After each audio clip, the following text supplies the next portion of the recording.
لو جی، آج ایک بہت ہی تاریخی فیصلہ آ گیا اور پہلی بار ایسا ہوا کہ جتنی بھی اس ملک کی بڑی بڑی قوتیں تھیں وہ ساری ایک طرف تھی اور اکیلے چیف جسٹس ایک طرف تھے اور ان کے ساتھ پی ٹی آئی کھڑی ہوئی تھی. تو لگ یہی رہا تھا جو اس ملک کی پرانی ایک روایات تھی اس حساب سے کہ اس ملک میں فیصلہ ہمیشہ طاقتوروں کے لیے آتا ہے، لیکن آج اس فیصلے سے یہ ثابت ہو گیا کہ اگر بندہ ڈٹ کر کھڑا ہو جائے تو فیصلے بدل بھی جاتے ہیں.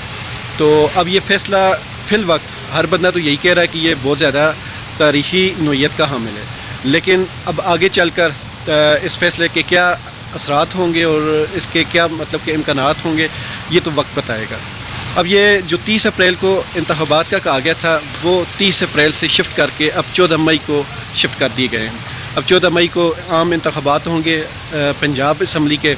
اب تک بہت وقت ہے، اب دیکھتے ہیں کہ اس وقت کے بیچ میں اور کوئی نیا کٹا نہ کھل جائے. تو ابھی تک یہ جو فیصلہ ہے سب کی نظر میں ایک عظیم فیصلہ ہے، ایک بڑا فیصلہ ہے اور پاکستان کی ہسٹری کا لوگ کہہ رہے ہیں کہ ہسٹری بدلنے والا فیصلہ ہے. تو دیکھتے ہیں آگے، اللہ تعالیٰ سے اچھے کی امید رکھنی چاہیے. امید کرتے ہیں کہ انتخابات 14 مئی کو جو ڈیٹ سپریم کورٹ نے حکم کیا ہے اس پہ جو عام انتخابات ہیں پنجاب کے وہ ہو جائے.